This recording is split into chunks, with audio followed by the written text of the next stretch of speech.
जय हिंद साथियों, ई शाला के YouTube प्लेटफॉर्म पर आप सभी का स्वागत है।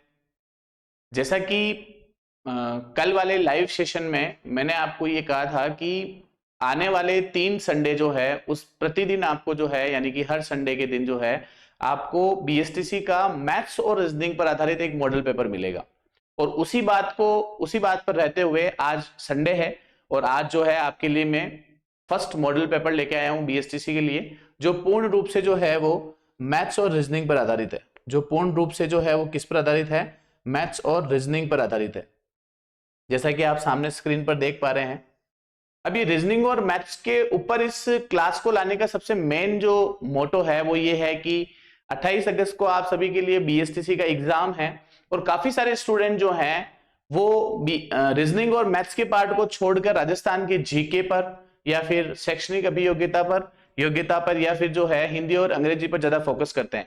लेकिन मैं आपको ये बता दूं कि जितना मैथ्स और रीजनिंग आपको उस पेपर में आगे बढ़ाएगा उतना अदर कोई सब्जेक्ट नहीं बढ़ाएगा। इसके दो सबसे इंपॉर्टेंट कारण है कि आपकी तरह वो भी स्टूडेंट और भी बहुत सारे स्टूडेंट हैं जो यही काम कर रहे हैं, तो वो आपके लिए मैथ्स और रीजनिंग छोड़ रहे हैं, वो भी आपकी तरह है, तो हिंदी और दूसरे सब्जेक्ट में आपके लिए पूर्ण रूप से एकदम प्रतिद्वंदी है, आपके बराबर है, वो जो है काम कर रहे हैं। अगर आपको उनसे आगे निकलना है तो कुछ एक्स्ट्रा करना पड़ेगा। और दूसरा काम ये है कि मैथ्स और रीजनिंग जब हम एग्जाम के अंदर करते हैं तो क्वेश्चन को सोल्व करने के बाद में हमारे सामने आंसर होता है, एक पॉजिटिव हमारे पास में मोटिवेट आता है कि हमने ये सवाल सही कर लिया, तो आगे से धीरे धीरे हम इन सवालों को जो है वो सारे सही कर लेंगे। तो ये दोनों चीजों की वजह से आपको मैथ्स और रीजनिंग जो है उस पर फोकस करना चाहिए और इसी वजह से इस प्लेटफॉर्म के माध्यम से मैं आपसे जुड़ा हुआ हूं। काफी सारे जो है मैंने रीजनिंग के टॉपिक आपको करवा दिए हैं, आप चाहे तो उस पर जो है जाकर या डिस्क्रिप्शन में लिंक दे रखा है, उस पर जाकर जो है आप पुरानी वीडियोस जो है वो देख सकते हैं, रिकॉर्डेड क्लासेस को। और आज का जो ये पेपर है जिसमें मैंने लिखा हुआ है मॉडल पेपर 1, यानी कि आज रविवार है और आज आपको 50 क्वेश्चन जो है उससे रिगार्डिंग रीजनिंग और मैथ्स के क्वेश्चंस मिलेंगे जो इस पेपर के थ्रू आएंगे। और पेपर नंबर 2 मिलेगा आपको 20 तारीख को और पेपर नंबर 3 मिलेगा आपको 27 तारीख को। और ये तीनों रिकॉर्डेड, ये तीनों जो क्लासेस हैं मॉडल पेपर, ये तीनों ही मिलाकर कुल 150 क्वेश्चन आपके लिए साइंस मैथ्स के हो जाएंगे। और ये 150 क्वेश्चन जब आप करके और एग्जाम में बैठेंगे तो मैं आपसे वादा करता हूं कि डेफिनेटली ये 150 क्वेश्चन करने के बाद में आप एग्जाम में जो है बिना, आज से पहले अगर आपने नहीं भी देखा है तो आप 25 से 30 क्वेश्चन सही करके ही आएंगे। और आपने अगर पहले से तैयारी कर रखी है तो आपके लिए जो है बहुत ही बढ़िया है कि आपको जो है प्रैक्टिस पेपर मिल रहे हैं। तो तैयार हो जाइए, आप एक पेन ले लीजिए, एक कॉपी ले लीजिए और जैसे जैसे सवाल आपके सामने स्क्रीन पर आता जा रहा है वैसे वैसे उन सवालों को आप सॉल्व करिए और इस क्लास को अधिक से अधिक उन बच्चों के साथ शेयर करिए जिनका 28 तारीख को पेपर है। ठीक है, चलिए तो पहला क्वेश्चन देखिए आप। यदि प्लस का अर्थ जो है, यदि प्लस का अर्थ गुणा है, माइनस का अर्थ प्लस है, गुणे का अर्थ भाजक है और भाजक का अर्थ माइनस है। देखिए ये थोड़ा सा देख लीजिए, यहां पे ये भाजक है, थोड़ा सा मेरे हिसाब से आपको अगर क्लियर नहीं हो तो देख लीजिएगा। तो 6 - 9 + 8 × 3 + 20 को कैसे सॉल्व करेंगे? तो देखिए इस आधार पर जो है आप इसके चेंज कर दीजिए।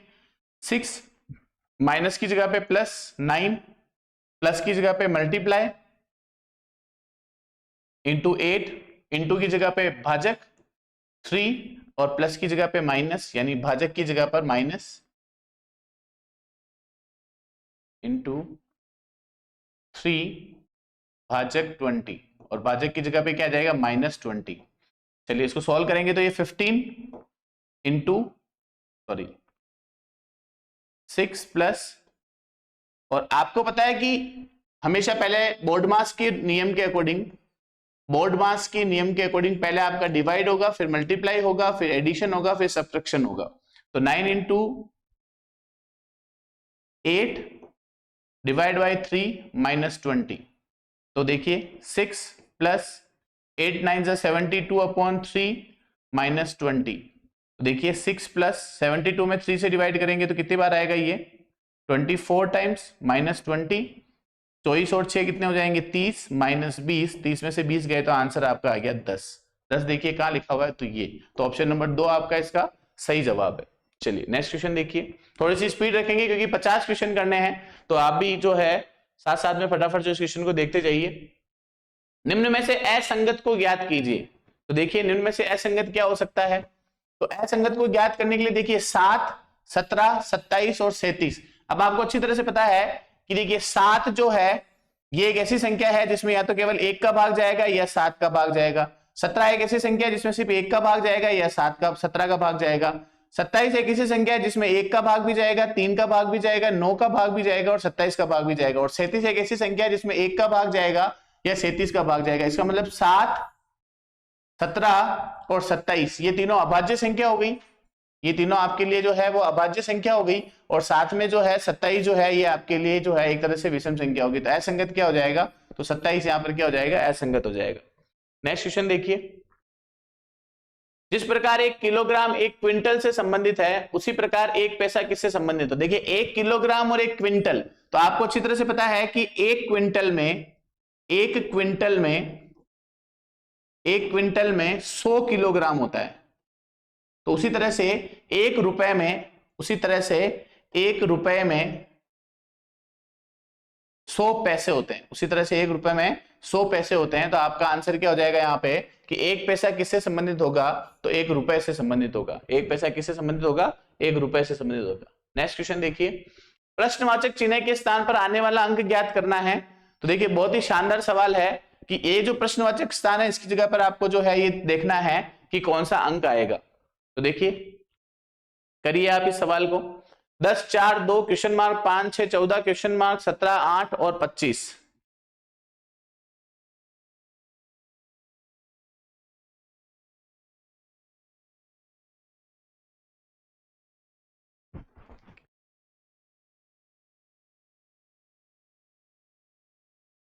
तो देखिए ये 25 दे रखा है, 17 और 8 भी यहां पर 25 हो गया, 5 और 6 11 और 14 ये भी 25 हो गया। इसका मतलब 10 और 4 14 और 2 16, और 16 में क्या जोड़े कि टोटल 25 आ जाए। तो 16 में 9 जोड़ने पर जो है वो आपका आंसर क्या आ जाएगा, 25 आ जाएगा। तो आंसर क्या हो जाएगा, 16 में 9 जोड़ा तो क्या हो जाएगा, 25 हो जाएगा। नेक्स्ट क्वेश्चन देखिए, दिए गए विकल्पों में से निम्न में से सही संबंध प्रकट करने वाले शब्द का चयन कीजिए। तो ये लिखा हुआ आपके सामने दीर्घ, लिखा हुआ आपके सामने दीर्घ। दीर्घ जो है उसका लघु है। दीर्घ का अगर लघु है तो विस्तृत का क्या होगा, तो दीर्घ का अगर लघु है तो विस्तृत का देखिए, तो देखिए दीर्घ और लघु, तो विस्तृत का क्या हो जाएगा, संकीर्ण। विस्तृत का आंसर क्या हो जाएगा, संकीर्ण। नेक्स्ट क्वेश्चन देखिए, दिए गए चित्र को बनाने में आवश्यक न्यूनतम सीधी रेखाओं की संख्या ज्ञात कीजिए। तो देखिए सीधी रेखाओं का मतलब होता है ये लाइन सीधी है, ये लाइन सीधी है, ये लाइन सीधी है। तो ये कह रहा है कि बनाने के लिए कितनी सीधी रेखाएं हैं। तो देखिए इस चित्र को बनाने में कितनी सीधी रेखाएं हैं, तो देखिए 1 2 3 4 5। ठीक है, अलग अलग पेन से बता देता हूं मैं आपको। 1 2 3 4 5 6 7 8 9 और 10। चलिए 10 लाइन तो ये हो गई। उसके बाद देखिए आप 1 2 और 3, और इसी तरह से इस तरह से भी 1 2 और 3। तो 5 + 5 + 3 + 3, तो कितनी होगी टोटल मिला के 16। तो कितनी रेखाएं हो गई, 16 हो गई। ये वाली लाइन यहां ना बन के यहां बना दीजिएगा आप। तो कितनी लाइनें हो गई, 16। 1 2 3 4 5 6 7 8 9 10 11 12 13 14 15 और 16। चलिए नेक्स्ट क्वेश्चन देखिए, दिए गए प्रश्न में अक्षरों अंकों के 3 अनुक्रम दिए गए हैं जो परस्पर किसी प्रकार से मेल खाते हैं। आपको क्वेश्चन मार्क से चिन्हित स्थानों पर आने वाले अक्षरों व अंकों को ज्ञात करना। देखिए थोड़ा सा डिफरेंट क्वेश्चन है। जिस तरह से आप तैयारी कर रहे हैं तो आपको ये लगेगा कि ये थोड़ा सा डिफरेंट क्वेश्चन है, पर आप कोशिश करिए। अगर आपने कोडिंग और डिकोडिंग पढ़ा है तो कोडिंग और डिकोडिंग के अंदर जो है आपको ये वाला सवाल या फिर सीरीज वाले टॉपिक में आपको जो है लास्ट में सीरीज वाले टॉपिक के अंदर एक टॉपिक है जिसका नाम है ऑड वन आउट नहीं है, उस टॉपिक का नाम है अल्फाबेटिकल सीरीज। अगर आपने अल्फाबेट सीरीज किया है तो अल्फाबेट सीरीज के अंदर आपको एक क्वेश्चन समझ में आ जाएगा। तो देखिए आपको क्या करना है इसमें, देखिए यहां पर एक जो है वो यहां पर सी का कोड है, तो यहां आ गया सी। ठीक है, इसी तरह से देखिए ए के नीचे 3 है तो यहां जो है ए के नीचे 3 है, 2 के नीचे क्या है, 2 के नीचे बी है, तो इसका मतलब यहां पर आपका आंसर आ जाएगा बी। 4 के नीचे आ जाएगा डी, तो आप देखिए आंसर क्या बन गया आपका सी डी, सी और डी और बी यहां आ गया। अब उसी के बाद में आप यहां पर देखिए डी के नीचे 4, ए के नीचे 3, बी के नीचे 2, डी के नीचे 4, सी के नीचे 1 और इधर भी सी के नीचे 1। अब अपने को इस वाले का आंसर निकालना है कि इसका आंसर क्या होगा। तो देखिए सी के अपोजिट में ए है, सी के अपोजिट में क्या है, ए है। उसी तरह से ए के अपोजिट में बी है, तो ए के अपोजिट में क्या आ जाएगा, बी आ जाएगा। डी के अपोजिट में सी है, तो डी के अपोजिट में क्या आ जाएगा, सी आ जाएगा। और बी के अपोजिट में क्या है, तो बी, ये जो है इस बी के अपोजिट में आपको क्या निकालना है, डी है। क्या है, डी है। तो देखिए यहां पर बी के नीचे डी आ जाएगा, फिर डी के नीचे जो है आपका सी आ जाएगा, सी के नीचे जो है वो आपका ए आ जाएगा, और फिर एक और सी के नीचे ए आ जाएगा। इसका डी सी ए ए, इसका आंसर क्या हो जाएगा, डी सी ए ए। कुछ भी नहीं करना है, देखिए ऑलरेडी जो क्वेश्चन है उसी के अंदर आपका आंसर छुपा हुआ है कि यहां पर जो है एक यानी कि सी, बी यानी कि 2, डी यानी कि 4 और बी यानी कि 2, और यहां पर सी के नीचे ए के नीचे बी, डी के नीचे सी और सी के नीचे जो है वो डी दे रखा है। तो इस आधार पर इसका आंसर क्या हो जाएगा, डी सी ए ए। चलिए नेक्स्ट क्वेश्चन देखिए। युग्म जो ट्रेन पटरी से संबंध रखता है वह है, तो देखिए विचार दिमाग, पानी नाव, गोली बंदूक की नली और प्रसिद्धि या टेलीविजन। तो देखिए ट्रेन और पटरी में क्या संबंध है, तो हमें पता है कि ट्रेन जो है वो पटरी में चलती है, ट्रेन जो है वो पटरी पर चलती है, ठीक है। तो इसी तरह से जो है इनमें से कौन सी चीज चलती है, देखिए विचार जो है वो हमारे दिमाग में चलते हैं। विचार कहां चलते हैं, हमारे दिमाग में चलते हैं। ये एनालॉजी का क्वेश्चन है, सादृश्यता। देखिए काफी अच्छे जो है मैंने क्वेश्चन आपके लिए कवर किए हैं, ये सादृश्यता का टॉपिक है, क्वेश्चन है। देखिए रवि प्रत्येक रविवार को मुझसे मिलने आता है। पहली बार वह दोपहर 12:30 बजे, अगली बार दोपहर 1:20 पे, उससे अगली बार 2:30 बजे और उससे अगली बार 4 बजे आया, तो उसके बाद वो कितने बजे आएगा। तो यहाँ पर देखिए एक सिंपल सा लॉजिक है कि मैंने आपको जब क्लॉक पढ़ाया था तब मैंने आपको ये कहा था कि क्लॉक वाले क्वेश्चन जो है वो आजकल ऐसे पूछे जा रहे हैं कि उसमें ना कोई कोण फाइंड करना है, ना आपको संपाति पूछा जा रहा है, सिंपल सा जो है आपको मिसलेनियस टाइप का क्वेश्चन पूछा जा रहा है, विविध वाला क्वेश्चन पूछा जा रहा है। तो देखिए यहाँ पर क्या होगा, यहाँ पर 12:30 बजे से 1:30 बजे, तो 12:30 बजे से 1:20 यानी पहली बार जब वो मिलने आया, जब वो पहली बार मिलने आया तो पहली बार जो है वो 50 मिनट बाद आया।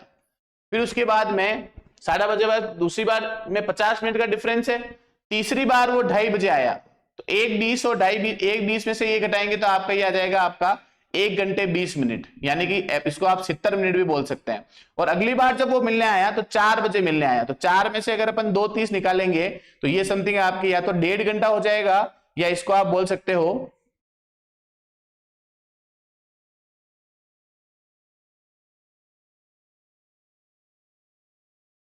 इसे देख लीजिए, मैंने डायरेक्ट बता दिया, आप घटाकर देख लीजिए।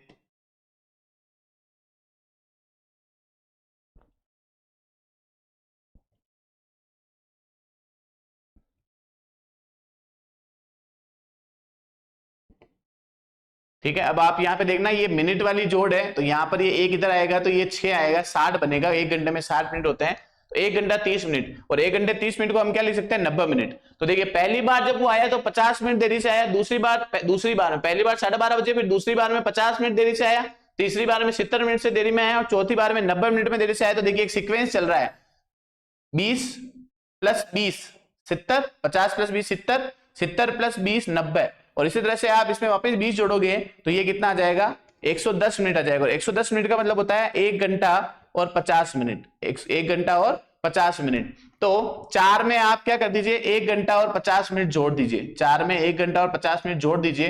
तो 4 में 1 घंटा और 50 मिनट जोड़ने पर जो है 1 घंटा और 50 मिनट जोड़ने पर ये आ जाएगा आपका 0, 5 और ये 5, यानी 5:50 पर वो आपसे मिलने आएगा। कितने बजे मिलने आएगा वो, 5:50 पर मिलने आएगा। चलिए नेक्स्ट क्वेश्चन देखिए, कुछ 50, 70, 90। चलिए नेक्स्ट क्वेश्चन देखिए, दिल्ली का कूट, दिल्ली का कूट CCIDD है, तो बॉम्बे का कूट क्या होगा। तो देखिए कोडिंग डिकोडिंग का सवाल है ये, DELHI, और रिकॉर्डेड क्लासेस आपके पास में है इसी प्लेटफॉर्म पे, तो आप जो है आराम से जो है देख सकते हैं कि किस तरह से वो टॉपिक मैंने आपको क्लियर करवाए हैं। तो देखिए सिंपल सा लॉजिक है, D से C आ रहा है, E से C आ रहा है, L से I आ रहा है, H से D आ रहा है और I से D आ रहा है। तो देखिए D से C आने के लिए -1, E से C आने के लिए -2, L से I आने के लिए -3, H से D आने के लिए -4 और I से D आने के लिए -5। तो एक सीक्वेंस में -1, -2, -3, -4, -5 करना है। तो B से देखिए -1 करेंगे आप तो A, O से -2 करेंगे तो M, M से -3 करेंगे तो J, B से वापस -4 करेंगे आप तो B से -4 करेंगे तो ये आ जाएगा आपके पास X, W। B से -4 करना है तो देखिए A, Z, Y, X। तो आंसर क्या जाएगा आपका इसकी जगह पे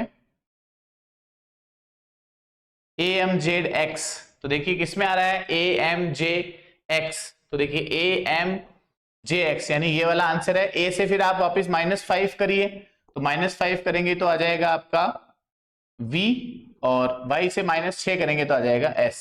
तो आंसर क्या हो जाएगा AMJXVS। चलिए नेक्स्ट क्वेश्चन देखिए, दिए गए अर्थपूर्ण शब्दों को एक क्रम में जमाइए, दिए गए विकल्पों से सर्वाधिक उपयुक्त क्रम को चिन्हित कीजिए। देखिए अब इसमें सोना है, लोहा है, रेत है, तांबा है और हीरा है, और हमें इसको जो है एक अर्थपूर्ण क्रम में जमाना है। तो अर्थपूर्ण में देखिए आपको पता है लोहा, सोना महंगा है, हीरा महंगा है, तो अगर इसे हम अर्थपूर्ण शब्दों में जमाएं तो सबसे जो सस्ता है वो है रेत, रेत के बाद में जो है वो आपका आ जाएगा लोहा, लोहे के बाद जो है वो आपका आ जाएगा तांबा, तांबे के बाद जो है वो आ जाएगा आपके पास में सोना, और सोने के बाद में जो है वो आपका आ जाएगा हीरा। तो इसका मतलब आपका जो आंसर है वो क्या हो जाएगा रेत, लोहा, तांबा, यानी कि 3, 2, 4, 1 और 5।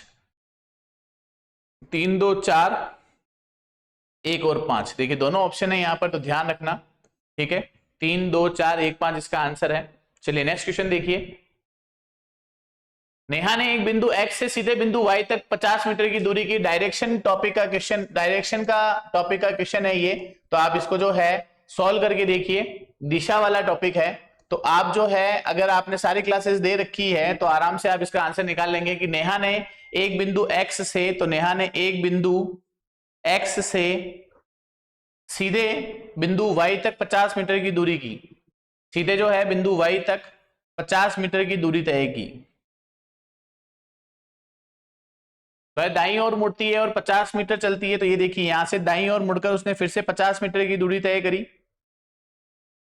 फिर वह दाईं ओर मुड़ती है और 60 मीटर चलती है, तो ये 50 से 60 ज्यादा हो गए। मैंने आपको क्लास में बता रखा है कि रेंज आपको ध्यान रखना है, तो ये वो 60 मीटर चलती है, और फिर से वह जो है दाईं ओर मुड़कर 50 मीटर चलती है, यानी कि एज इट इज वो इसके बराबर दूरी चलती है, ये 50 मीटर, ये 50 जो है वो सेम होगा। दाईं ओर मुड़ती है और 50 मीटर चलती है, वह प्रारंभिक बिंदु से कितनी दूरी पर है, तो देखिए वो यहां से ये डिस्टेंस निकालनी है आपको। तो ये डिस्टेंस अगर आपको निकालनी है तो इस डिस्टेंस के लिए देखिए आप, इस डिस्टेंस के लिए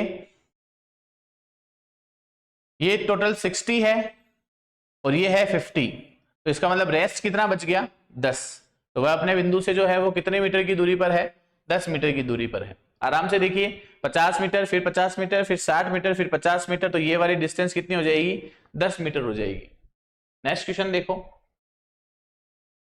देखिए ये ब्लड रिलेशन का क्वेश्चन आ गया आपके पास में, रक्त संबंध का, यानी कि पेपर में जो है सारे टॉपिक्स जो है उनको क्लियर किए हैं। माना कि जो है अभी तक रीजनिंग का मेरा जो है वो सिलेबस कंप्लीट नहीं हुआ है अकॉर्डिंग टू क्लासेस, लेकिन आप जो है इसीलिए ये एक साथ इतने सारे क्वेश्चन लेके आया हूं मैं, ताकि जो है आप इसकी अच्छे से तैयारी करके जो है एटलीस्ट BSTC के एग्जाम में जो है वो अच्छे मार्क्स लेकर आ सकते हैं। तो एक परिवार में 6 सदस्य है ABCDEF, और उसमें C जो है वो F की बहन है। तो देखिए C जो है ये F की बहन है, C जो है ये F की बहन है, B E के पति का भाई है, और देखिए D A का पिता है, D A का पिता है, और F D का पोता है। तो देखिए F जो है वो D का पोता है, F जो है वो D का पोता है, और पोता कब बनेगा, पोता बनेगा आपके बेटे का बेटा, और यहां पर लिखा हुआ है D A का पिता है, तो D जो है वो A का पिता हो गया, B E के पति का भाई है, B जो है वो E के B जो है वो E के पति का भाई है, तो E के पति का भाई जो है वो कौन है, B है। तो E के पति का भाई, तो E का पति ये इसका भाई हो गया, और ये इसकी पत्नी हो गई, ये दादा हो गए, यानी एक ही फैमिली में दादा बेटा, दो बेटे उनकी वाइफ, और एक बेटा और एक बेटी। अब क्वेश्चन क्या देख रहा है, निम्नलिखित में से भाइयों का समूह कौन सा है, तो देखिए भाई कौन कौन से हो जाएंगे, तो ए और बी आपस में भाई है, और एफ जो है वो सी का भाई है, तो बी ए एफ इसका आंसर हो जाएगा, ए बी एफ। निम्नलिखित में से भाइयों का समूह कौन सा होगा, तो ए बी एफ इसका सही आंसर होगा। भाइयों का समूह पूछ रहा है, तो देखिए ए और बी आपस में भाई है, और साथ में एफ जो है वो सी का भाई है, तो ए बी एफ जो है वो किसका समूह हो जाएगा, भाई का समूह हो जाएगा। ठीक है, अब आप कहेंगे कि सर कि यहीं पे कहीं दे नहीं रखा है कि एफ जो है वो लड़का है, तो देखिए यहाँ पे लिखा हुआ है तीन भाई हैं, तो ये तीनों भाई हो गए। नेक्स्ट क्वेश्चन देखिए, सेम क्वेश्चन है, लेकिन अभी पूछा परिवार में कुल पुरुषों की संख्या कितनी है, तो अभी अपन ने पहले देखा कि 3 पुरुष है, बी पुरुष है, ए पुरुष है, एफ पुरुष है और डी पुरुष है, तो टोटल पुरुषों की संख्या कितनी हो जाएगी, 4। तो पुरुषों की संख्या कितनी होगी, 4। नेक्स्ट क्वेश्चन देखिए, यहाँ 2 स्तंभ है, जिनके स्तंभ 2 में दिए गए, स्तंभ 2 में दिए अंक स्तंभ 1 में दिए शब्दों के कूट है, प्रत्येक शब्द और उन कूट का। तो देखिए ये सवाल जो है काफी बढ़िया सवाल है, इंपॉर्टेंट मान के चलिए इस सवाल को। इस सवाल में 2 चीजें एक साथ दे रखी है कि आपको कॉमन भी निकालना है और उसके बाद में आपको उसकी कोडिंग भी निकालनी है, क्योंकि देखिए ये क्वेश्चन जो है ये फिक्स कोडिंग का सवाल नहीं है, ये क्वेश्चन जो है ये फिक्स कोडिंग का सवाल नहीं है। फिक्स कोडिंग से तात्पर्य ये है कि k का मतलब 3 नहीं है, e का मतलब 2 नहीं है, क्योंकि देखो k यहां पर भी आ रहा है, k यहां पर भी आ रहा है, तो पहले हमको जो है इन सब के जो है कॉमन निकालने पड़ेंगे, उसके बाद इसकी कोडिंग करनी पड़ेगी। तो सबसे पहले हम देखते हैं k कहां कहां कॉमन आ रहा है, तो देखिए k जो है वो इसमें कॉमन है, इसमें कॉमन है, इन दोनों के अंदर क्या कॉमन है, तो इन दोनों के अंदर देखिए इन दोनों के अंदर एक कॉमन आ रहा है, इसका मतलब k का जो कोड है वो हो गया, k का जो कोड है वो हो जाएगा आपके लिए 1। उसके बाद में अपन i का कोड निकालते तो i कहां का कॉमन आ रहा है, देखिए इन दोनों में i कॉमन आ रहा है। अब इन दोनों में देखिए 6 5 दोनों कॉमन आ रहा है, तो हम n कॉमन निकाल लेंगे, तो एक n यहां है, एक n यहां है, एक n यहां है, तो n का कोड 5 हो जाएगा, n का कोड जो है वो क्या हो जाएगा, 5 हो जाएगा, और i का कोड 6 हो जाएगा, और i का कोड जो है वो क्या हो जाएगा, 6 हो जाएगा। ठीक है, उसके बाद देखिए आप टी का कोड निकालना है, टी कहां पर आ रहा है, टी कहीं नहीं आ रहा है, आई और एन का कोड हमको पता चल गया, तो टी का कोड जो है वो क्या हो जाएगा आपके लिए, देखिए 6 किसका कोड हो गया, आई का, और 5 तो टी का कोड हो जाएगा आपके लिए 7। अब बचा आपके लिए ई, तो ई का कोड क्या निकालेंगे, देखिए ई कहां कॉमन आ रहा है, तो इन दोनों में कॉमन आ रहा है, और इन दोनों में कॉमन क्या आ रहा है, 2, तो ई का कोड जो है हो जाएगा क्या हो जाएगा, 2 हो जाएगा। तो के आई टी ई का कोड क्या बन गया अपने लिए, के आई टी और E 1672, तो 1672 किस में आ रहा है, तो देख लीजिए आप 1672 किस में आ रहा है, तो 1672 आ रहा है आपका 1672, तो आंसर क्या हो जाएगा 7621। इसको थोड़ा सा उल्टा करके लिखा हुआ है, बहुत ही बढ़िया सवाल था, काफी उलझाया है इस क्वेश्चन ने। तो देखिए सेम क्वेश्चन है कि आई का कोड क्या होगा, तो आई का कोड अभी अपन ने जस्ट निकाला, बताइए आई का कोड क्या होगा, तो आई का कोड 6 निकाला अपन ने, तो आई का कोड क्या हो जाएगा, यहाँ से 6 हो जाएगा, आई का कोड क्या हो जाएगा, 6 हो जाएगा। नेक्स्ट क्वेश्चन देखिए, मोहित ने कहा यह लड़की मेरे माँ के पोते की पत्नी है, इस लड़की के लिए मोहित क्या है, तो देखिए ये भी ब्लड रिलेशन का क्वेश्चन है कि मोहित ने कहा यह लड़की मेरे माँ के पोते की पत्नी है, तो यह लड़की, मोहित जो है वो कह रहा है, मोहित कह रहा है कि यह लड़की जो है, यह लड़की मेरी माँ के पोते, मेरी माँ के पोते मतलब मोहित का लड़का, मोहित के लड़के मेरी माँ के पोते की पत्नी है, क्या है, पत्नी है। तो इस लड़की के लिए मोहित क्या है, तो इस लड़की के लिए मोहित जो है वो क्या हो जाएगा, ससुर हो जाएगा, क्या हो जाएगा, ससुर। अपने पुत्र की वाइफ जो है वो इसके लिए क्या हो जाएगी, ससुर हो जाएगी। चलिए नेक्स्ट क्वेश्चन देखिए, निम्न चित्र में कौन सी संख्या प्रश्नवाचक चिन्ह के स्थान पर आएगी। देखिए ये मिसिंग नंबर का सवाल है ना। तो देखिए मैं आपको वही कहना चाह रहा हूं कि क्वेश्चन जो है वो अप्रोक्सीमेटली मैंने कोशिश करी कि सारे आ जाए। तो देखिए मिसिंग नंबर जो पहले इस क्वेश्चन पे पहुंचने के लिए हमको पहले ये चार सॉल्व करने पड़ेंगे कि ये चार हमको क्या कहना चाह रहा है। तो देखिए 17 और 7 और 30, तो देखिए क्या हम लॉजिक लगा सकते हैं आप कि अगर 17 जो है 17 थी 51 और 7 थी 21, तो देखिए 17 को अगर हम 3 से गुणा करके और 7 को भी हम 3 से गुणा करें और तो माइनस करें, तो 51 में से अगर हम 21 को माइनस करेंगे तो ये कितना आ गया 30। 3 से गुणा करने के कारण इसमें 3 जो है वो लाइनें मान सकते हो, 3 आप इसमें जो है वो सेक्शन मान सकते हो।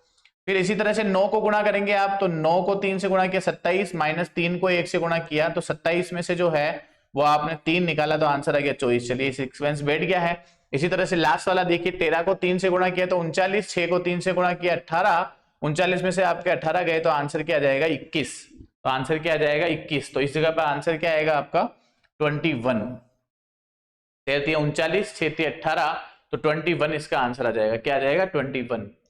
नेक्स्ट क्वेश्चन देखिए, यदि निश्चित कूट भाषा में थैंक्स को KSNTH लिखा जाता है तो कावेरी को क्या लिखा जाएगा। तो देखिए मैंने आपको कहा था कि जो है कोडिंग डिकोडिंग के सवाल जो है काफी सरल पूछे जाते हैं, बस आप लोगों को पता होना चाहिए क्वेश्चन देखने के बाद में। तो देखिए ये क्वेश्चन जो है इसमें सारे के सारे लेटर यही है। तो ये जो क्वेश्चन है ये आपका क्वेश्चन जो है वो आ गया है जिसे चेंज ऑर्डरिंग चेंज वाला सवाल आ गया कि इसमें ऑर्डर को चेंज किया है, ऑर्डर जो उसको चेंज किया। देखिए T यहाँ आ गया, H यहाँ आ गया, A यहाँ आ गया, N यहाँ आ गया, K यहाँ आ गया, S यहाँ आ गया। तो फर्स्ट 3 को चेंज किया है, फिर लास्ट 3 को चेंज किया है। तो इसी तरह से कावेरी का क्या आंसर आएगा। तो देखिए कावेरी का आंसर क्या जाएगा। तो देखिए फर्स्ट 4th पे जाएगा, ये 5th पे जाएगा और ये 6th पे जाएगा। तो KAV, उसके बाद में E यहाँ आ जाएगा, R यहाँ आ जाएगा और I यहाँ आ जाएगा। तो IRE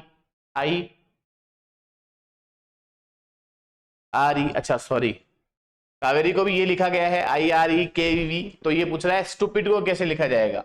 तो स्टूपिड को कैसे लिखा जाएगा देखिए आप सेम। तो स्टूपिड के लिए जो है वो आपके क्या हो जाएगा P आगे आ जाएगा।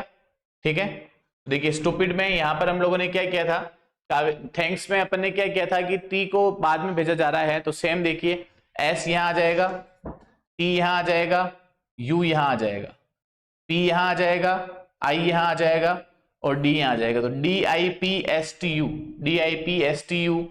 DIPSTU इसका क्या हो जाएगा आंसर हो जाएगा। नेक्स्ट क्वेश्चन देखिए, इस क्वेश्चन को आप चाहे तो ऐसे भी कर सकते हैं कि आप नंबर लगा सकते हैं 1 2 3 4 5 6 और इसको किस तरह से चेंज किया गया है। तो ये आ जाएगा आपके सामने 1 2 3 6 5 और 4। ठीक है, इस तरह से एक क्वेश्चन आपकी सॉल्व हो जाएगा। नेक्स्ट क्वेश्चन देखिए, दी गई संख्याओं की व्यवस्था में क्रमागत संख्याओं के कितने युग्मों में प्रत्येक में से 3 का अंतर। देखिए जैसे जैसे ये क्वेश्चंस आगे बढ़ते जा रहे हैं वैसे वैसे आपके दिमाग में एक चीज क्लियर होती जा रही होगी कि ये जितने भी सवाल हैं उसमें मिसलेनियस ज्यादा है ना। तो मिसलेनियस का मतलब ये है कि एग्जामिनर ये सोचता है कि प्रेजेंट सिचुएशन में जो है वो बच्चा किस तरह से क्वेश्चन को अटेंड कर सकता है।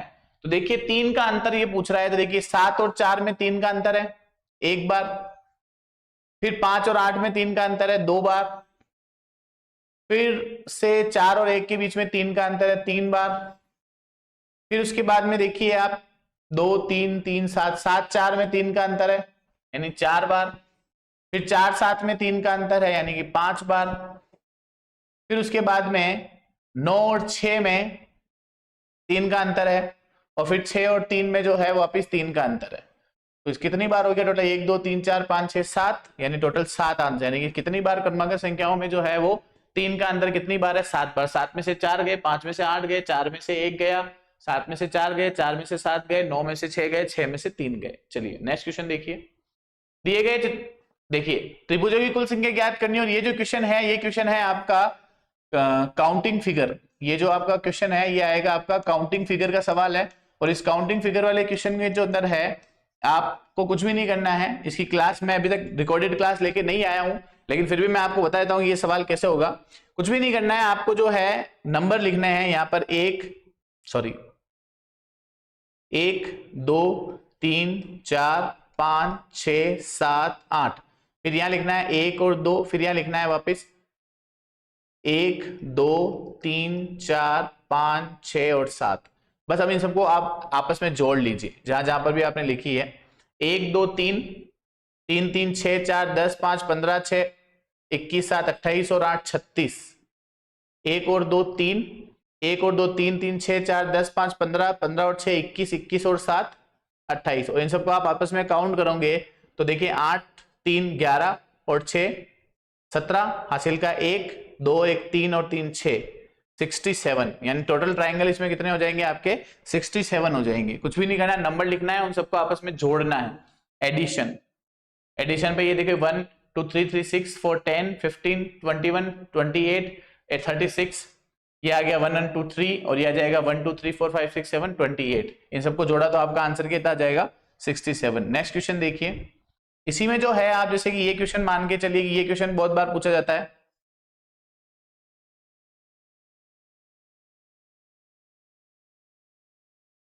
कि इसमें कितने हैं, तो इसमें आपको याद रखना है कितने त्रिभुज होते हैं, 16 त्रिभुज होते हैं। ठीक है, चलिए नेक्स्ट क्वेश्चन देखिए।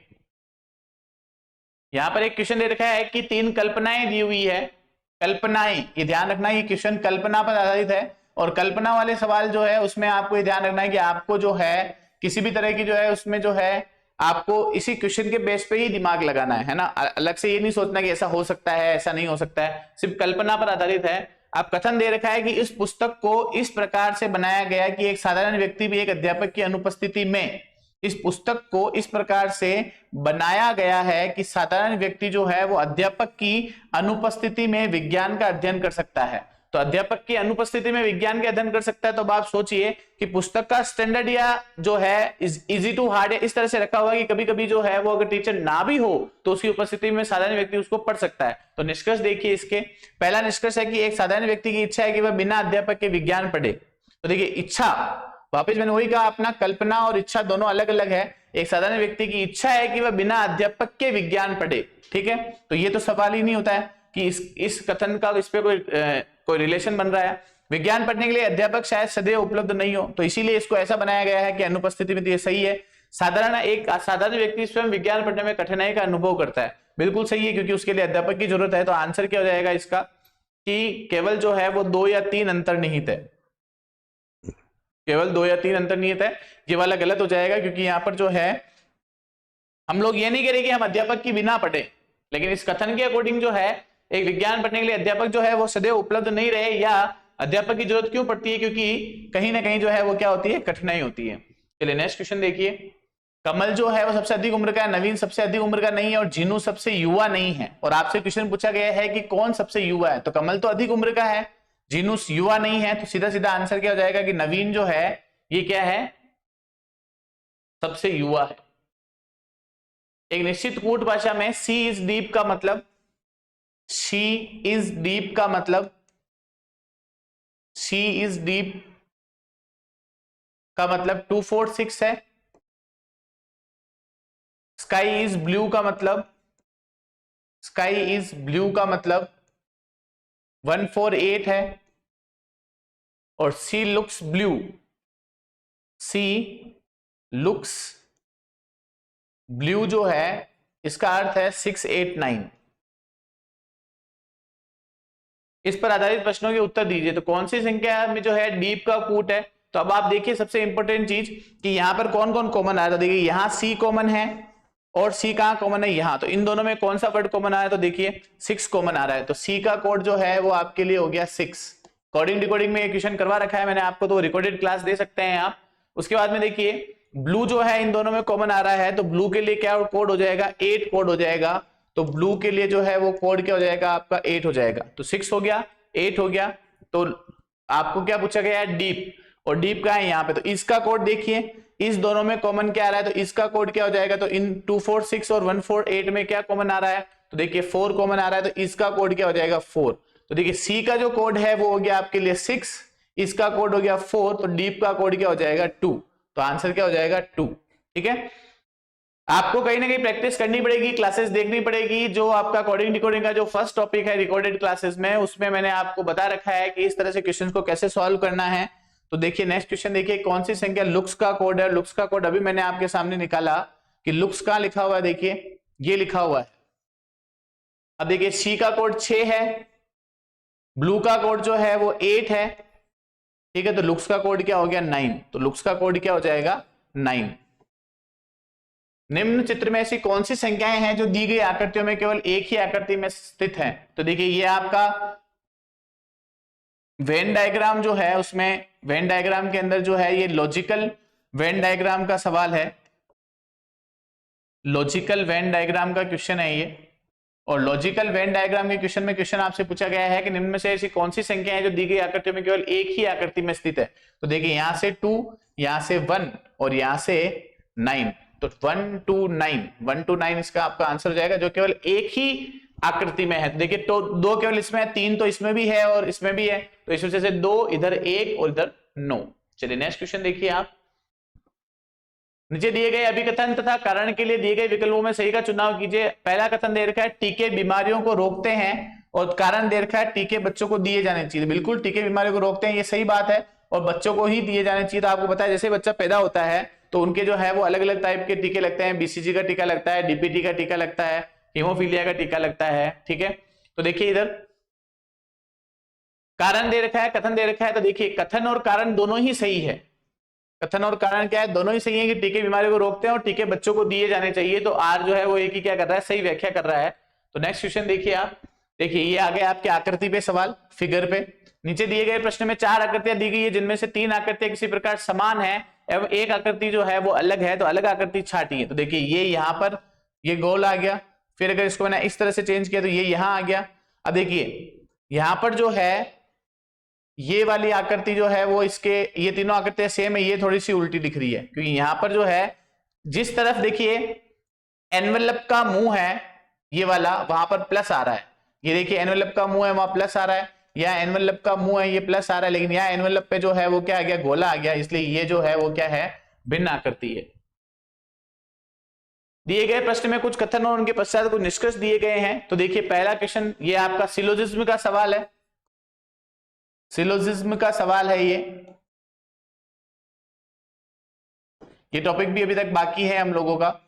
अब सिलोजिज्म जो है वो क्या कह रहा है, तो मैंने आपको बता रखा है कि देखिए सिलोजिज्म में आपको कुछ भी नहीं करना है। जब भी ऑल वाला क्वेश्चन आता है, जब भी ऑल वाला क्वेश्चन आता है तो आपको ध्यान रखना है कि अंदर से बाहर की तरफ, अंदर से बाहर की तरफ ऑल आएगा और बाहर से अंदर की तरफ जो है वो सम आएगा। इसकी जब मैं क्लास लूंगा तब आपको और अच्छे से समझाऊंगा, बट अभी आप ये ध्यान रखें अंदर से बाहर गए तो ऑल आएगा, बाहर से अंदर गए तो सम आएगा। इसी तरह से सम वाले क्वेश्चन में जो है आपको ये ध्यान रखना है कि इस तरह से बनेगा, और नोट वाला जो आपका फोटो बनेगा वो इस तरह से बनेगा, ठीक है। तो अब देखिए कुछ पुस्तकें मेज है और कुछ मेज दर्पण है। तो कुछ पुस्तकें जो है वो मेज है और कुछ मेज जो है वो क्या है, दर्पण है। तो पुस्तक जो है वो कुछ वो मेज है और मेज जो है वो क्या है, दर्पण है। तो यहां पर देखिए निष्कर्ष में कुछ दर्पण पुस्तकें हैं। तो देखिए दर्पण और पुस्तक का कोई कॉम्बिनेशन नहीं है, यहाँ पर नहीं है, क्योंकि कथन में भी दे रखा है कि दर्पण और पुस्तक का कोई कॉम्बिनेशन नहीं है। इसका मतलब कुछ दर्पण पुस्तकें हैं, तो ये गलत हो जाएगा। और सभी पुस्तकें दर्पण है, तो सभी पुस्तकें जो हैं वो दर्पण नहीं है, तो ये भी गलत हो जाएगा। तो क्या आंसर आ जाएगा इसका, देखिए केवल निष्कर्ष एक सही है नहीं, केवल निष्कर्ष 2 सही है नहीं, दोनों निष्कर्ष नहीं है, न तो निष्कर्ष 1 ना ही निष्कर्ष सेकंड। तो क्या आ जाएगा, दोनों ही सही नहीं है। चलिए देखिए नेक्स्ट क्वेश्चन। प्रश्नवाचक चिन्ह के स्थान पर लुप्त पद संख्या वर्णमाला ज्ञात कीजिए। तो देखिए आपको यहाँ पर जो है इसका आपस में जो है रिलेशन फाइंड करना है। अगर आपने रिलेशन फाइंड कर दिया तो आपका जो है वो नेक्स्ट आंसर आ जाएगा। तो रिलेशन फाइंड करने के बाद में इसका आंसर क्या आएगा, देखिए आप। तो देखिए यहां पर जो है 6 के बाद में 9, 7 के बाद में 20। तो देखिए 6 3 जा +1, 7 3 जा -1। देखिए 6 इंटू 3 +1 तो 19 आ जाएगा। 7 इंटू 3 -1 इज इक्वल टू 20 आ जाएगा। और बी से डी पर जाने के लिए आपने क्या कर दिया, +2 कर दिया। उसी तरह से आप देखिए 19 3 जा, 19 को आप 3 से मल्टीप्लाई करिए, 19 3 जा 57 +1 करिए तो 58 आ जाएगा। उसी तरह से 20 इंटू 3 करिए, -1 करिए तो ये 59 आ जाएगा, और +2 करेंगे आप डी में, तो डी में +2 करने पर ये आपका आंसर जो है वो आ जाएगा एफ आ जाएगा। 58 59 एफ 58 डी। तो देखिए मेरे हिसाब से यहाँ पर 4 जोड़ा गया है, 2 2 के बाद में 4, तो यहाँ पर डी के बाद में आप जो है d +4 करिए तो 8 आ जाएगा। 8 पे क्या आता है आपका, 8 पर आ जाता है आपका h, तो ये आपका आंसर क्या हो जाएगा 58 59 और h, 58 59 और h। फिर आगे देख लीजिए, h में 6 जोड़ते हैं, h में जो है 2 जोड़े, फिर 4 जोड़े, फिर 6 जोड़े, 14 पे जो है वो यहाँ पर क्या आना चाहिए था आपका, ये देखो k बता रहा है ना, और k कितने पे आता है आपके 2 4 6, 2 b के बाद में d, 2 2 के बाद में 3 जोड़ेंगे तो g के बाद में 4। चलिए तो यहाँ पर जो है d+4 ना करके आप करिए d+3 करिए, d+3, तो ये आपका आंसर आ जाएगा g। तो आंसर ये ना होके 58 59 g ये आंसर आएगा, क्योंकि बेटा आगे भी देखो, अगर यहाँ पर मेरा आंसर जो है 58 59 और g आता है तो आगे वाला भी बैठना चाहिए। तो देखिए 58 को 3 से मल्टीप्लाई करके +1 करिए तो आगे वाला आ जाना चाहिए। तो 58 को 3 से गुना किया तो ये आ जाएगा आपका 174 +1 175। फिर 59 को 3 से मल्टीप्लाई किया -1 किया तो ये आ जाएगा आपका 176। और g में फिर आपने देखिए यहाँ पे +2 किया, यहाँ पे +3 किया, तो यहाँ +4 करना है, तो g में +4 किया तो g के बाद में देखिए ABCDEFGHIJK, तो देखिए क्या आ गया, इसका मतलब ये आंसर सही होगा आपका। ठीक है, बढ़िया सवाल था। नेक्स्ट क्वेश्चन देखिए,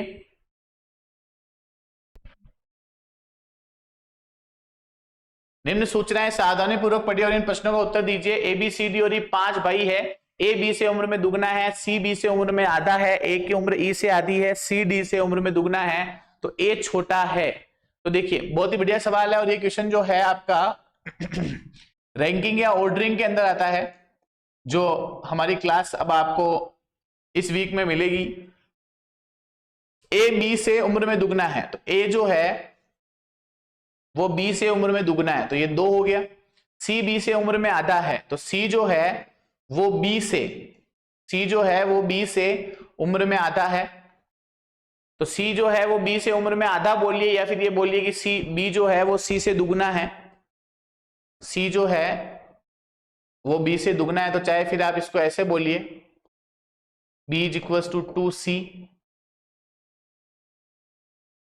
A की उम्र E से आधी है, तो A की उम्र जो है वो E से आधी है, A की जो उम्र है वो E से आधी है, A की जो उम्र है वो E से आधी है।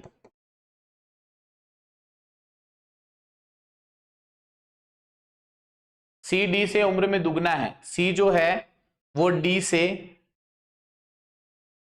से उम्र में दुगना है। तो देखिए A बराबर 2B, B बराबर 2C, E बराबर 2A और C बराबर 2D, और हमसे पूछा गया है कि A किससे छोटा है। तो देखिए A जो है वो B से बड़ा है, B जो है वो C से बड़ा है, C जो है वो D से बड़ा है, और E जो है वो A से बड़ा है। तो E is greater than A बड़ा है B से, B बड़ा है C से, और C बड़ा है D से।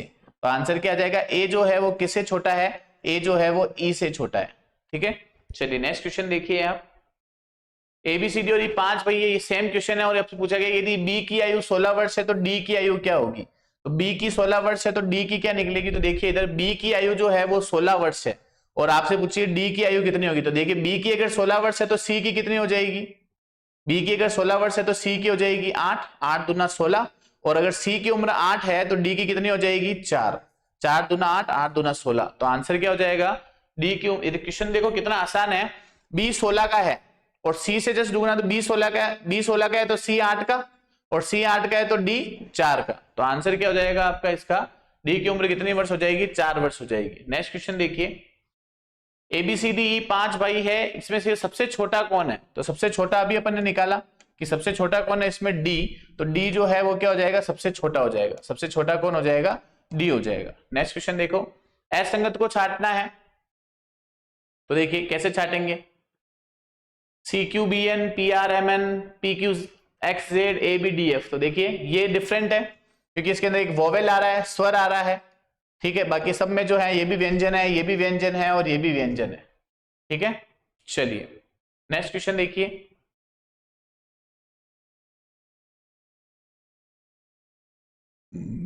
अच्छा सवाल है ये, थोड़ा सा आपको इसमें समय लेने वाला टाइम टेकिंग क्वेश्चन है ये। तो बताइए क्या करेंगे इसमें।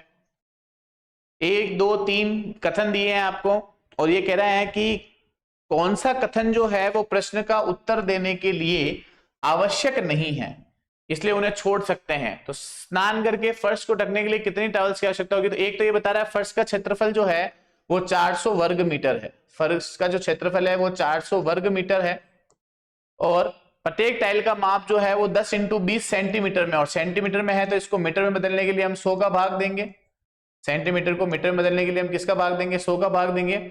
और फर्श का माप 16 मीटर × 25 मीटर है। तो फर्श का माप 16 मीटर × 25 है और 16 को अगर आप 25 से गुणा करेंगे तो 16 × 25 कितना हो जाएगा। तो देखिए 6 पंजे 30, 0 हासिल का 3, 5 एकम 5 और 3 8, 0 6 दूना 12, 1 2 एकम 2 1 3, 0 0 और 4। तो देखिए यहां लिखा हुआ है फर्श का क्षेत्रफल 400 वर्ग मीटर है और यहां लिखा हुआ है फर्श का माप 16 मीटर × 25 मीटर है।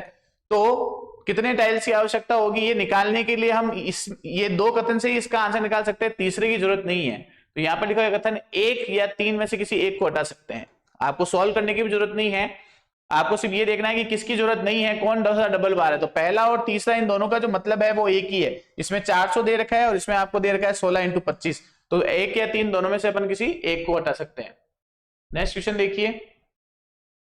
दिए गए प्रश्न में चिन्ह के बाईं तरफ दोनों पदों के मध्य तर्क को पहचानने यदि वह तर्क चिंतन के दाईं तरफ वाले दोनों पदों पर लागू करके प्रश्न के लिए सही विकल्प ज्ञात कीजिए। तो ये कहने का मतलब ये है कि इसके अंदर जो आपको इसके अंदर आपको रिलेशन निकालना है और उसी रिलेशन के बेस पे आपको ये क्वेश्चन करना है। तो देखिए बी और ए में क्या रिलेशन हो सकता है। तो बी जो ए है वो -1 है, ई से डी -1 है, जी से एफ -1 है, के से जे -1 है। तो पी से एक माइनस क्या हो जाएगा ओ, एस से एक माइनस क्या हो जाएगा आर, वी से एक माइनस यू, वाई से एक माइनस क्या हो जाएगा आपका X, O R U X. तो ओ आर यू एक्स इसका सही आंसर। देखिए बहुत ही आसान सवाल है, बस आपको मेहनत करनी पड़ेगी इसके लिए, ठीक है।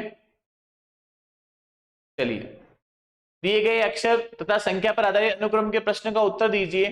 तो EKM 3P5RT VZ 9D IFQ X 46 GH J 28 WA का आपको सीक्वेंस दे रखा है और आपको देखा निम्न में से कौन सा अक्षर संख्या के बाईं ओर से छठे अक्षर संख्या और दाईं ओर से नौवें अक्षर संख्या के ठीक मध्य में है। तो निम्न में से कौन सा अक्षर बाईं ओर से छठा, 1 2 3 4 5 और 6।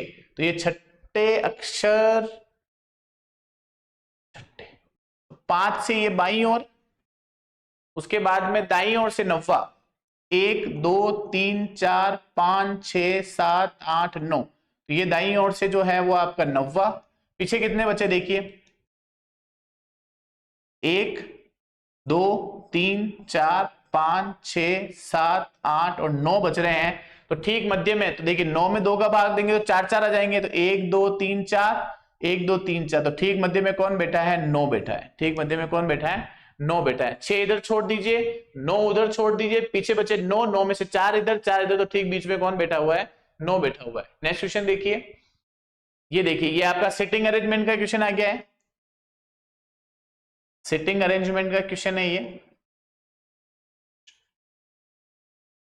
PQR STUV एक वृत्त के चारों ओर केंद्र की ओर मुंह करके बैठे हैं। S R अथवा T का पड़ोसी नहीं है, P Q और R का पड़ोसी है, V जो S के बाईं ओर द्वितीय स्थान पर और U जो है वो T का पड़ोसी है, ठीक है। तो आप जो है करिए इस क्वेश्चन को करिए आप, तब तक मैं इसमें डिजाइन देख लेता हूं क्या डिजाइन है। चलिए तो इसका आंसर कैसे निकालेंगे हम। तो सबसे पहले आप जो है वो एक इस तरह से एक गोला बनाइए और गोला बनाने के बाद में PQRSTU 1 2 3 4 5 6 7 जने हैं। 7 जने को आपको इस तरह से बिठाना है और इन सातों जने में जो है सबका जो मुंह है वो किसकी तरफ है, केंद्र की ओर है। सातों जने जो है उनका मुंह जो है वो किसकी तरफ है, केंद्र की ओर है। पेंसिल और पेपर उठाइए, आप इस क्वेश्चन को सॉल्व करिए। तो ये सवाल किया होगा आपने। तो देखिए S R अथवा T का पड़ोसी नहीं है, तो S जो है ये R और T का पड़ोसी नहीं है। S जो है ये R और T का पड़ोसी नहीं है। P जो है वो Q और R का पड़ोसी है। तो P जो है वो Q और R का पड़ोसी है। V जो S के बाईं ओर, V जो S के बाईं ओर जो है वो दूसरे स्थान पर है। U जो है वो T का पड़ोसी है। U जो है वो T का पड़ोसी है। तो देखिए ये आपका पूरा क्वेश्चन बन गया। R का स्थान क्या है? तो R का स्थान क्या है? तो P के एकदम दाईं ओर। तो आंसर क्या हो जाएगा? P के एकदम दाईं ओर कौन बैठा है? R बैठा है। एक बार फिर से देख लीजिए इस क्वेश्चन को। S जो है वो R और T का पड़ोसी नहीं है, सही है। P Q और R का पड़ोसी है। P जो है वो Q और R का पड़ोसी है। V जो S के बाईं ओर दूसरे स्थान पर है। V जो है ये S के बाईं ओर दूसरे स्थान पर है और U और T का पड़ोसी है। तो U जो है वो T का पड़ोसी है। केंद्र वाले सवाल में आप ध्यान रखना, ये इधर वाला जो है वो आपका लेफ्ट हो जाएगा, इधर वाला आपका राइट हो जाएगा। यहां से अगर देख रहे हैं तो ये राइट हो जाएगा, ये लेफ्ट हो जाएगा, तो ये बाएं दाएं का ध्यान रखना। तो आंसर क्या हो जाएगा? P के एकदम दाईं ओर। नेक्स्ट क्वेश्चन देखिए, इनमें से कौन सा सही नहीं है? तो उसी बेस पे अगर अपन देखें इसको कि कौन सा सही नहीं है, तो उसी फोटो को अपन वापस यहां बना लेते हैं। ठीक है, 1 2 3 4 5 6 7। तो देखिए S T R, P Q R का पड़ोसी नहीं है, P Q R का पड़ोसी है, V इसके बाईं ओर है और ये आपका हो जाएगा V जो सीधा राजस्थान पे UT का पड़ोसी है। अभी कह रहा है कौन सा? तो V U और T के बीच में है, तो V जो है वो U और T के बीच में, ये तो सही है। P Q के एकदम बाईं ओर है, तो P जो है वो Q के एकदम बाईं ओर ना होके P जो है वो Q के एकदम दाईं ओर है, तो ये गलत है। R P के एकदम दाईं ओर है, तो R जो है वो P के एकदम दाईं ओर है, बिल्कुल सही है ये। और S Q और U के मध्य है, तो S जो है वो Q और U के बीच में, ये भी सही है। इसका मतलब ये वाला गलत है, ये एकदम बाईं ओर ना होकर कहाँ है? दाईं ओर है। ठीक है, चलिए नेक्स्ट क्वेश्चन देखिए। सेम है, T और U अपने स्थान परस्पर बदल लें। T और U जो है वो अपने स्थान परस्पर बदल लें। तो T और U अपने स्थान जब अपन परस्पर बदल लेंगे तो क्या कंडीशन होगी? देखिए, ये आपका S, ये आपका T, ये R, ये Q, ये P, ये U, ये V। ठीक है, T और U अपने स्थान बदल लें। T और U अपने स्थान बदल लें तो T का स्थान क्या हो जाएगा? तो T अगर यहां आ जाएगा U की जगह पे, तो T का स्थान क्या हो जाएगा? S के एकदम दाईं ओर नहीं, बाईं ओर होगा। V के एकदम बाईं ओर, V के एकदम बाईं ओर नहीं, दाईं ओर होगा। V और S के मध्य हो जाएगा, V और S के मध्य हो जाएगा। Q के एकदम बाईं ओर, तो देखिए V और S के मध्य हो जाएगा, V और S के मध्य हो जाएगा। चलिए नेक्स्ट क्वेश्चन देखिए, निम्न में से कौन सा चित्र खिलाड़ी, मनुष्य, विद्यार्थी को दर्शाता है? तो ये वेन डायग्राम का सवाल है। ये क्लास अभी तक मेरी आई नहीं है, लेकिन फिर भी आप ये 150 क्वेश्चंस करिए, इनसे काफी फायदा होगा आपको। खिलाड़ी, मनुष्य, विद्यार्थी। तो देखिए खिलाड़ी हो चाहे विद्यार्थी हो, दोनों ही मनुष्य है। तो खिलाड़ी और विद्यार्थी दोनों ही मनुष्य है, और उसके बाद में मनुष्य है, तो ये मनुष्य आ गया, खिलाड़ी और विद्यार्थी। तो देखिए कुछ खिलाड़ी जो है वो विद्यार्थी हो सकते हैं, कुछ विद्यार्थी खिलाड़ी भी हो सकते हैं। तो इन दोनों में कुछ वाला आंसर, तो ये आंसर हो जाएगा आपका। एक बार फिर से देखिए, आप क्वेश्चन कह रहा है कि निम्न में से चित्र खिलाड़ी, मनुष्य, विद्यार्थी को दर्शाता है। तो देखिए चाहे खिलाड़ी हो चाहे विद्यार्थी हो, दोनों ही मनुष्य हैं, तो इसलिए एक बड़ा डायग्राम बन जाएगा। और उसके बाद में खिलाड़ी और विद्यार्थी बच गए हैं, तो खिलाड़ी और विद्यार्थी, तो कुछ खिलाड़ी विद्यार्थी हो सकते हैं और कुछ विद्यार्थी खिलाड़ी हो सकते हैं। सभी खिलाड़ी विद्यार्थी नहीं हो सकते या सभी विद्यार्थी खिलाड़ी नहीं हो सकते हैं, तो ऑप्शन नंबर 2 इसका सही आंसर होगा। 1200 व्यक्तियों का एक समूह रेलगाड़ी में यात्रा कर रहा है, जिसमें कप्तान एवं सैनिक है। यदि प्रत्येक 15 सैनिकों पर एक कप्तान हो तो समूह में कप्तानों की संख्या कितनी होगी?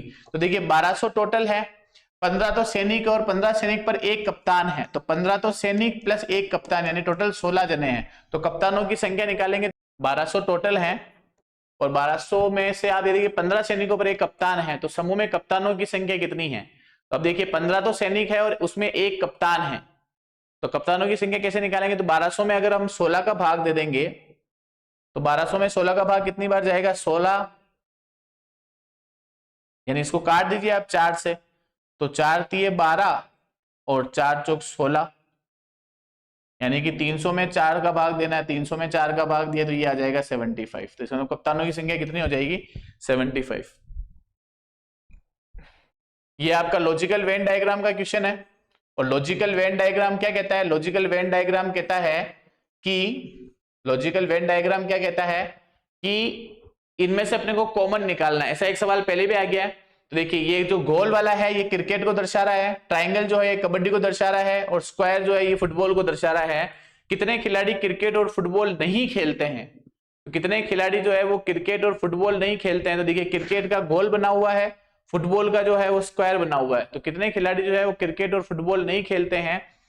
तो क्रिकेट और फुटबॉल नहीं खेलते हैं तो कितने खिलाड़ी हो जाएंगे आपके? 58 खिलाड़ी ऐसे हो जाएंगे जो क्रिकेट और फुटबॉल नहीं खेलते हैं। 58 खिलाड़ी ऐसे हो जाएंगे जो क्या नहीं खेलते हैं? क्रिकेट और फुटबॉल नहीं खेलते, क्योंकि 58 ऐसे हैं जो क्या खेल रहे हैं? कबड्डी खेल रहे हैं और क्रिकेट और फुटबॉल नहीं खेलते हैं। इसी पर आधारित आप इस क्वेश्चन का जवाब दीजिए।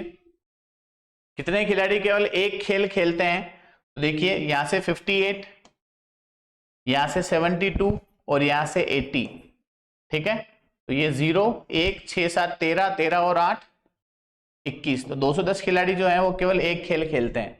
नेक्स्ट क्वेश्चन देखिए, PQRS जो है वो ताश खेल रहे हैं, P और Q जो है वो भागीदार हैं, S का मुंह उत्तर दिशा की ओर है, तो S का जो मुंह है ये उत्तर दिशा की ओर है। तो बताइए किसका मुंह जो है वो दक्षिण की दिशा में है? तो R। PQRS 4 जने खेल रहे हैं, PQ जोड़ीदार है, S का मुंह उत्तर दिशा में है, तो R का मुंह किस दिशा में हो गया? दक्षिण दिशा में। ये आपका पूर्व हो गया, ये आपका पश्चिम हो गया, ये आपका उत्तर हो गया, ये आपका दक्षिण हो गया। ये देखिए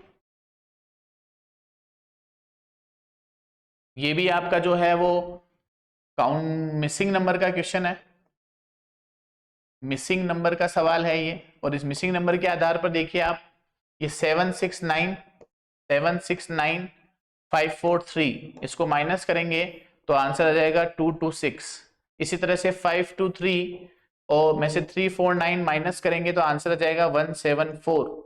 और इसी तरह से 695 में से 460 को माइनस करेंगे तो आंसर आ जाएगा आपका 5 3 और 2 235। तो आंसर क्या जाएगा? 235 आ जाएगा। नेक्स्ट क्वेश्चन देखिए, निम्नलिखित प्रश्नों में प्रत्येक में से कुछ संख्याएं वाली आकृतियों का एक समूह है। देखिए इसका कैसे आंसर निकालेंगे आप? तो इन दोनों में से ही कुछ आपको लॉजिक निकालना है। तो चलिए देखिए, मैं भी दिमाग लगा रहा हूं, आप भी लगाइए। 16 इंटू 6, 16 को 6 से गुणा कर, 16 को 6 से गुणा ना करके 16 में से 6 माइनस करते हैं तो आएगा आपका 10, और 5 में से 2 माइनस करते हैं तो 16 में से 6 माइनस किया तो 10, और 5 में से 2 माइनस किया तो 3।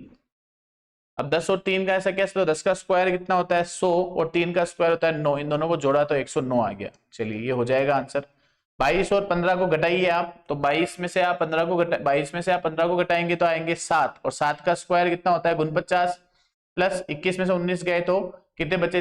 2, 2 का स्क्वायर कितना होता है? 4, 49 और 4 कितना हो जाएगा? 53। चलिए ये भी आ गया। तो 17 में से 13 गए, 4 का स्क्वायर 16, और 51 में से 48 गए तो 3 का स्क्वायर 9, 16 और 9 कितना आ जाएगा? 25। तो इसका आंसर कितना हो गया आपका?